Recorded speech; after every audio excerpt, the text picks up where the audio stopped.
Columbia Network takes pleasure in bringing you Suspense.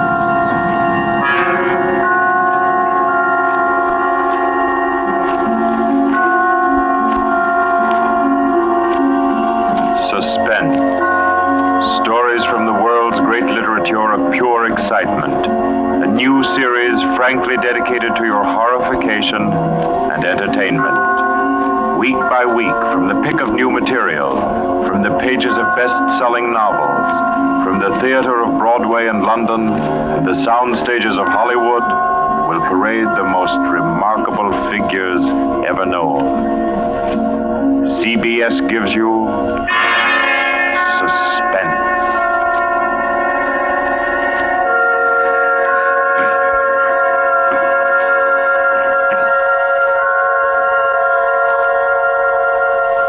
Tonight's presentation is one of the finest of the contemporary stories of mystery and terror. John Dickson-Carr's famous novel, The Burning Court.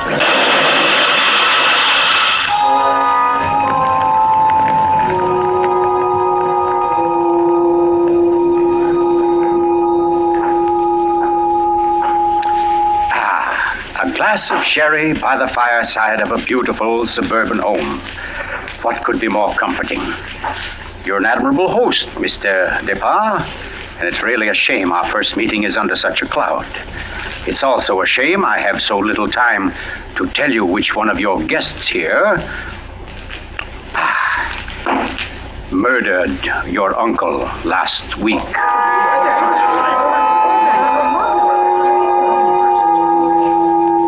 Now, let's see now. I believe we're all here. Your wife, your friend, Mr. Stevens, Captain Brennan. Yes, and incidentally yourself.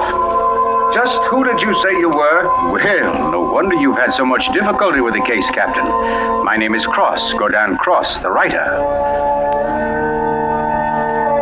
As a matter of fact, it's because of my just completed book, Poisoning Throughout the Ages, that I happen to be here now. And Ted Stevens there happens to be a member of the firm which publishes my work. I'd never seen him until tonight, but I've been told what happened. This afternoon, he began reading my manuscript for the first time on the train. The commuter's train, which every afternoon deposits him safely and soundly here in Crispin. I imagine he was halfway home by the time he finished the first chapter. Then he turned a page. Attached to the following leaf was a picture. And looking at it, the young man stiffened suddenly and all but cried out in shock. It was a picture of a young woman, and under it had been printed, famous poisoner Marie Dobré, 1676. Ted Stevens was looking at a picture of his own wife.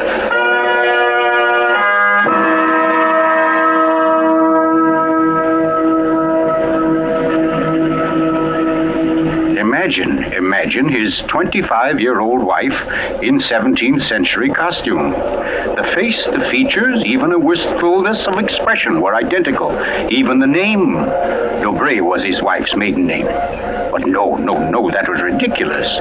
This woman in the picture was, well, one of his wife's ancestors. Yes, that was it. Simply an amazing family resemblance. Marie would be waiting for him at the station, and he'd have to tell her about it. He wondered why, however, she'd never told him about. Oh, well, but you don't discuss such an ancestor, do you? Ted Stevens glanced down at the chapter to which the picture had been attached. It was entitled, The Affair of the Non-Dead Woman.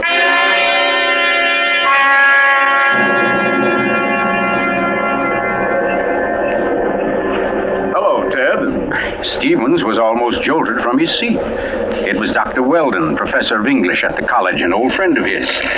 Quickly, he thrust the picture beneath the manuscript and moved over. Hi, I didn't see you, Doc. Oh, here, have a seat. Oh, I thought maybe you were giving me the, what do they call it? The brush off? Oh, no, say, as a matter of fact, Doc, you're the one man I do want to see. Yeah? Very flattering. Remember those discussions we used to have about murders? Better than bridge anytime. Well, I got the idea that you'd made sort of a hobby out of the old cases, the historical ones. Well, I've studied quite a number of them, yes. Have ever hear of a woman named Marie Dobré? Marie Dubray? Marie Dubray. Oh, yes. That was her maiden name, of course. One of the finest specialists in arsenic poisoning you could ever hope to find. Oh, we're almost at our station, Ted. Let's get to the door. Yes, a real charmer Marie was. Must have disposed of 100 husbands, lovers, suitors, and just plain friends before she was caught. What happened to her, Doc? She was beheaded and burned. Crispin!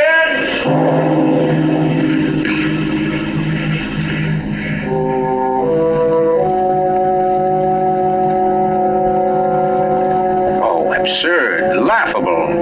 Ted Stevens kept saying this to himself, and yet what he knew was a foolish dread followed him straight through the small suburban station and clung to him as he reached the street. And there in the roadster was Marie, leaning toward him a little to hold the door open and smiling at him. Oh, Ted, what on earth are you staring at? That streetlight shining on your hair. I like that. Oh, you're tight.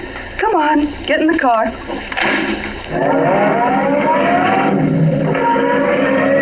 Then, like a wisp of smoke, it was gone. The whole ridiculous fear, the delusion.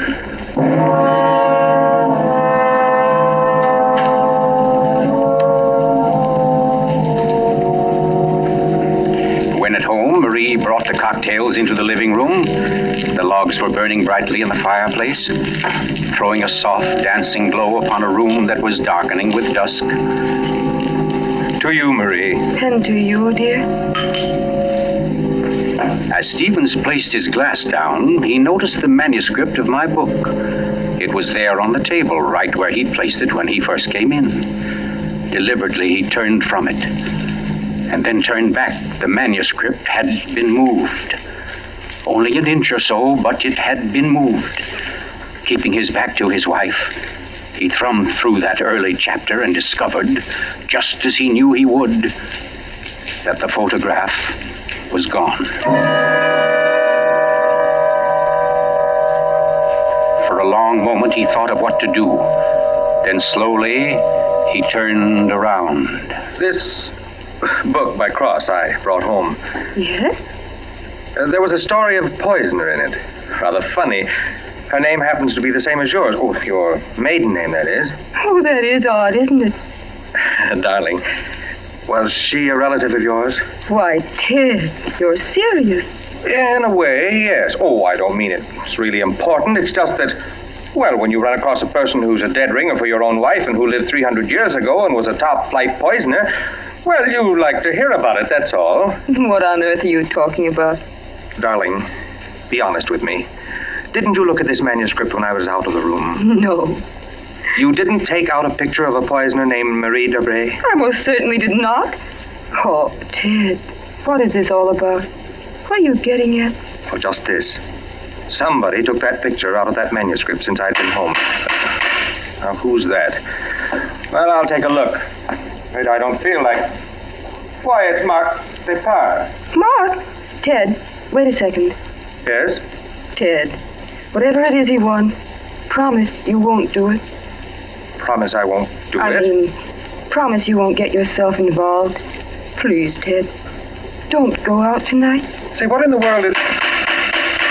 Well, anyway, we can't let him stay outside.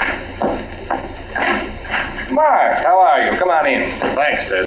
Just thinking about giving you a call later. Oh, let me have your hat. Oh, thanks. Marie, I hope you'll excuse me for popping in like this, but, well, I wanted to talk to Ted. It's rather important. Oh, I don't mind at all. Come on, Mark, we'll step into the library. Oh, you mind, dear? Of course not, Ted. I'll be making the sandwiches for her. Oh, grab that chair in the corner, Mark. Well, let's hear it. What's the trouble? Ted, my Uncle Miles was murdered. Murdered? Oh, the talk hasn't reached you yet, but it's already started. Nothing definite, of course, just that there was something wrong about Uncle Miles' death. But I don't... Mark, are you sure of this? You know he was murdered? I don't know. Of course I don't. I just don't see how it could be any other way. Uncle Miles, you know, had been sick for quite a while, but last Saturday he seemed so much better that Miss Corbett, that was his nurse, decided to take the day off. And, oh, you know all this. You and Marie were over that afternoon. Anyway, Lucy and I went to the club that night, to that masquerade party, and we left the old boy completely alone. I've cursed myself 1,000 times since. But what about your housekeeper, Mrs. What's her name? Henderson. Wasn't she around? Oh, sure. In that little house out in back. We told her to look in now and then, but, well, that wasn't good enough. It was after midnight when Lucy and I got back. Uncle Miles was dying. Ted, it looked exactly like one of his regular attacks, but then later, after he was gone, I happened to glance under the chest of drawers in his room. There was a small silver cup under there, almost drained, and Uncle Miles' cat. The cat was still warm, but quite dead. Oh. I managed to get the cat out of the house and buried without anyone seeing me. Next day, I had the contents of the cup analyzed. It was poison? Yes. Arsenic. Well, what do you want me to do? Help me open the crypt. What? I want to have a private autopsy performed. Help me get Uncle Miles' body out of that vault. Oh, I know it's a tough job. The thing is sealed solid, but we can do it. You mean without the police knowing about it? Without anybody knowing about it. Mrs. Henderson's visiting her sister, and I managed to send Lucy over to the club. You must be crazy. You're playing with dynamite, Mark. This is something you've got to tell the police now. I can't take that chance. But they'll have to know sometime. You're only I've delaying... got to know first, I tell you. You don't understand, Ted. There was somebody in Uncle Miles' room that night, handing him something in a silver cup. Mrs. Henderson was on the porch by the window. She saw her. She saw her? Ted. She thinks it was my wife. Oh, Lucy. It doesn't mean anything to Mrs. Henderson yet, because she doesn't suspect anything, but, well, Ted, you've got to see why I've got to be sure, why I've got to know how Uncle Miles died. Because it wasn't Lucy, Ted. I know it wasn't. Of course not, Mark. She had an alibi. Well, she was with you at the club, wasn't she? Yes. Except for half an hour. I see. You'll help me, won't you, Ted? When do we start? As soon as you can make it. Okay. Come on now. I'll get your hat. You trot on ahead, and I'll come over as soon as I can see Marie. But you're not going to tell her about this. Of course not. I'll think of something. Don't you worry about it. No, thanks, Ted. Thanks a lot. Marie? I'm coming.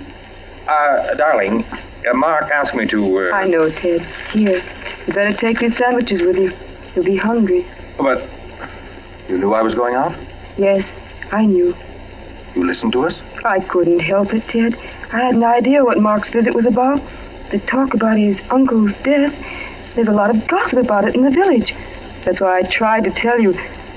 Why I didn't want you to get mixed up in it. But it's too late now, isn't it? I mean, you're going. I can tell by the way you look. Ted, wait a second. There's just one thing I want to tell you before you leave. And that is that no matter what happens, no matter what you find or think or believe, I love you. You'll remember that, won't you? I'll remember you said so, Marie.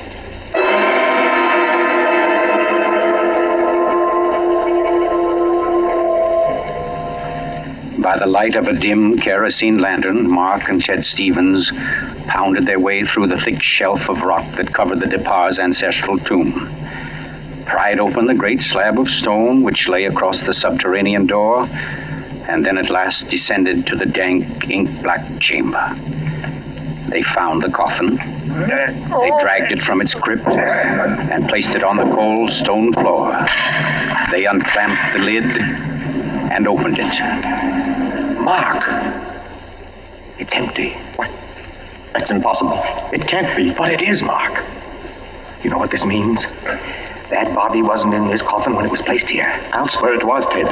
From the time that coffin was closed on Uncle Miles, somebody, the undertaker or Lucy or me, somebody was with it until it was buried. And the crypt was sealed right after. Then somebody beat us to it. Somebody's broken in here ahead of us. Broken in? Listen, Ted. Lucy and I have hardly left the house since the funeral. Do you think anybody could break in here, smash through that stone and cement without our seeing them or without our hearing them? Well... What? Well, you might as well come on out then. Who was that? Me, Mr. Depard, up here. My name's Captain Brennan. I'm from the office of the Commissioner of Police. From the... I'd like to talk to you if you don't mind, Mr. Depard. Here, follow my flashlight up. But I don't understand. How did you know about this? By listening, mainly. You mind if we go up to your house, Mr. Depart? Why, no. Not at all. Oh, thank you. Oh, Freddie. Look here, Captain. Freddie, this is Mr. Depart, Lieutenant Gray. Glad to know you, Mr. Depart. And Mr. Ted Stevens, isn't it? Well, how did you know my name? Very simple. I got the names of everybody who was here at the Departs the day the old man died. You and your wife were included. Oh, here we are. But I don't... Captain, who gave you those names? Why, your housekeeper, of course. Mrs. Henderson? You didn't think Mrs. Henderson saw the dead cat, did you, Mr. Depart? But she did. She also saw you bury it. And we've been interested in the case ever since. Well, nice place you have here, Mr. Depart. Now, let's see. According to Mrs. Henderson, your wife was wearing some kind of a masquerade costume that night. What kind of a thing was it? Well, it was a... Oh, there, you can see it. It was copied from the dress in that old painting over there. Oh, yes. Funny, where's the woman's face? It's always been that way, long as I can remember. Somebody must have thrown acid on it or something. Can't blame them much. She was a poisoner. A poisoner? Yes. The story goes that one of my ancestors was responsible for her execution. Marie Dobray, her name was. Oh, yes, I've read about her. Learned all her poison tricks from one of her lovers, guy by the name of Godin-Saint-Croix. Oh, yes, Mr. Stevens, we cops read now and then. Did you say Godin-Saint-Croix? That's French. We call it cross. Absolutely no limit to a cop's education, is there? But to get back to your wife, Mr. Depart, she was dressed like the famous Marie. Now, when Mrs. Henderson looked through that window... Just a minute, Captain. Mrs. Henderson can't prove she saw a thing, and you know it. Now, what do you mean? I mean you haven't any right to insinuate that my wife was in that room. Well, who's insinuating? I'm trying to say that Mrs. Henderson, after thinking it over, realizes she was tricked by the costume. The woman she saw in the funny clothes, handing the cup of poison to your uncle, wasn't your wife at all. What? Because your wife is an unusually tall young woman. And the one Mrs. Henderson saw was fully half a head shorter. More on the order, let's say, of Mr. Stevens' wife. My wife? Captain, this is absolutely ridiculous. Well, I don't know. Why, what's the matter, Mr. Stevens? You're trembling like a leaf. Tell me now, just for fun, where was Mrs. Stevens that night? She was home with me. The whole evening? Certainly. She retired early? Yes, we both did. You, I suppose, were sound asleep by midnight. Yes, I was. Then how do you know where your wife was? Well, Look here, Stevens. She had to have a costume that would match Mrs. Depart's. How did she manage that? Where did she get it? Well, she never had one. She never had a dress like that. And what about her motive? Why did she poison him? I don't know. Not for money, certainly. Then what was it? Hate? Did she hate Miles Depart? Yes, she did. No. Oh, I don't know. I don't know, I tell you. Brown, Yes, Freddie. I phoned and got hold of Mrs. Depart, the nurse, all right. That Mrs. Stevens, I couldn't reach her. Her phone won't answer. Okay, have her picked up. I'm going home. Stevens, come back here. I'm going to get my wife. Want me to stop him, Brennan? Now, go.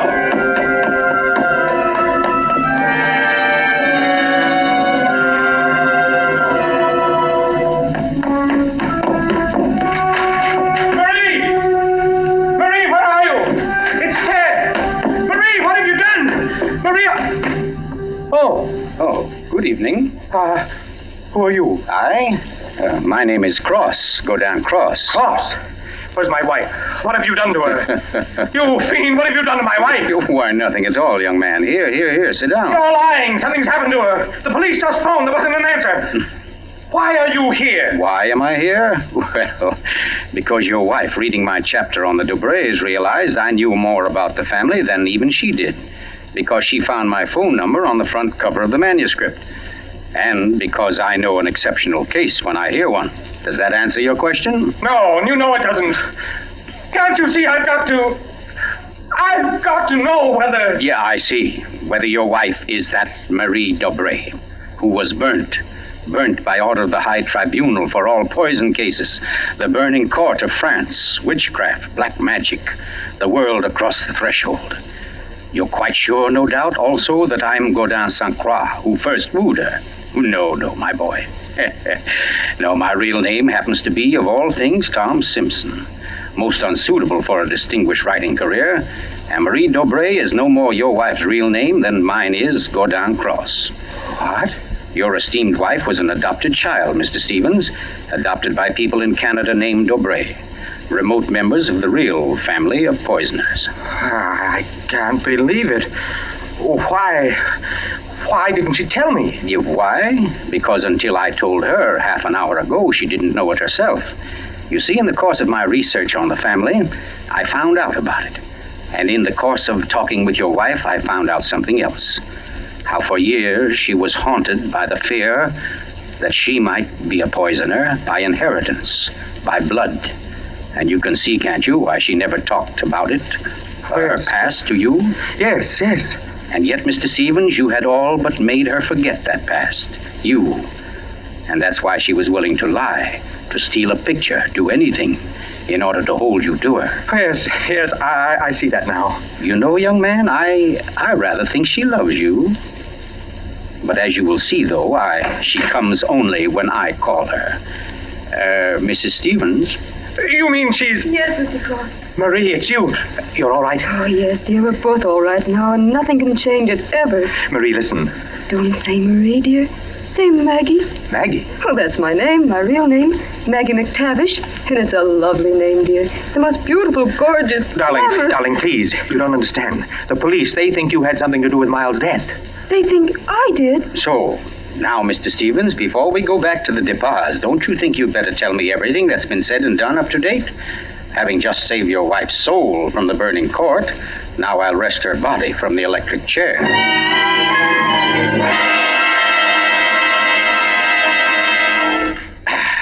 Yes, Mr. Depas, truly excellent sherry. Don't you think so, Miss Corbett? Yes, it's very nice. Well, that, ladies and gentlemen, is how I happen to be here. So let us consider first that supernatural hocus-pocus in the crypt. That body that walked out of the sealed tomb. That body that never was in the tomb. Never was in the tomb? No, Mr. Depas. The murderer knew that very soon Mrs. Henderson's story would bring about an investigation. He had to get rid of the well-known corpus delicti. Yes, but who could have kept the body out of the tomb? Who, Mr. Depas? Why, you, sir. What? I don't understand. Well, it's very simple. You had the opportunity. I believe you said yourself you were alone with the body before the burial. And you had the strength. I dare say you carried it down to the furnace, where it's now probably nothing but ashes. Ridiculous. Why would he spend an hour smashing into a crypt for a body he knew wasn't there? Why, Captain? To impress Mr. Stevens, his witness. And also apparently you. Oh, that's perfectly fantastic. Fantastic? Oh, no, Lucy. Just comic. And I suppose, Mr. Cross, that I also put on a woman's masquerade costume, went into my uncle's room and handed him a nice cup of arsenic. No. That had to be done by a woman. Your accomplice, as matter of fact... Oh, now, come. You mustn't all look at Mrs. Depas, because Mark Depas's one noble act was his frantic effort to prevent his wife from being charged with the crime. A crime which he and Nurse Myra Corbett committed. Myra Corbett? Why, you... Yes, sir. Yes, Mr. Stevens, this quiet little lady beside me. Why would I do such a thing? Money, Miss Corbett. A cutout of Mark Depas's inheritance. Payments for services rendered. That's an absolute lie, Cross. You see, ladies and gentlemen, Captain Brennan never bothered to check Miss Corbett's whereabouts on the night of the murder. Why even think of the nurse? She was the custodian of the old man's health. Oh, you're crazy. And yet who but a nurse could so naturally offer the old man a cup? A cup he was sure contained medicine. You're making it up. The whole thing, you're just And making it who up. but Miss Corbett, living right here in this house, would know what kind of masquerade dress she must copy, would know when Mrs. Henderson would pass the window that night, pass and see her, and accept her, she hoped, for Lucy Depas. No, that's not true. Oh, I didn't yes, do Miss it. Corbett. Yes, I Miss didn't Corbett, do that it. dress I was the didn't touch do it. that wrecked you. That was your own idea, wasn't it? Not Mark's. You weren't content with a mere murderer's share of the profits. You wanted a wife's share, half of the whole estate. You wanted Lucy Depas convicted and out of the way for good. Well, I give you a toast, Miss Corbett, with Mr. Depas's excellent sherry. To a particularly ruthless poisoner. And yet, you know, on the whole, I'm rather partial to female poisoners. Why, only tonight I... Here,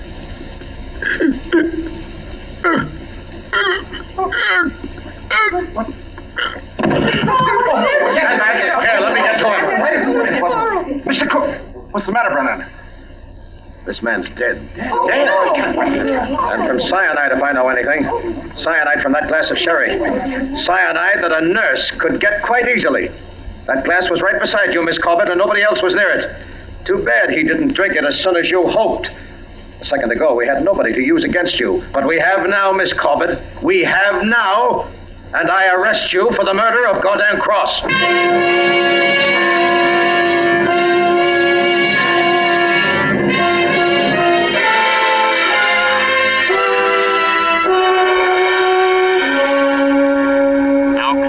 Months ago that the prominent author was murdered, and tonight Myra Corbett pays with her life for that crime. The former nurse, at first protesting her innocence, in recent Yes, years has grown... I'm in here, dear. Oh. I thought you might... Well, what did you cut it off for? Huh? What do you mean? The radio. Oh, yeah, well, I thought you wanted to talk. Oh, Ted, don't you think I know you better than that? What was on the radio? Well, there wasn't any... Okay. It was about Myra Corbett. She goes to the chair tonight. Oh, I didn't think you wanted to be reminded. I don't really. But making such an effort to hide it only keeps it alive, doesn't it? All right, darling. Know what I came in to ask? If you wanted a cocktail before dinner? The largest one you've got. Fine, I'll get out the ice cube. I know. If I'll fix up the fire. Okay, Maria, a deal. Where are some papers to start it? Right there by the bookcase. And the name's not Marie, it's Maggie. Because, darling, Marie's dead and gone forever.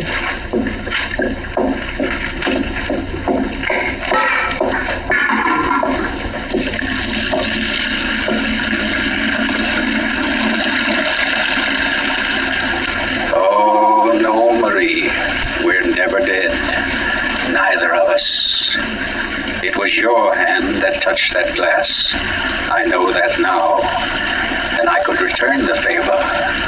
But instead, I shall ask that you dispatch your husband. This one, like all the others. Now, just a little bit of poison in the drink, Marie. Any kind of a drink. What kind, Ted? What kind of a cocktail shall we have? Oh, any kind, darling. Any kind at all.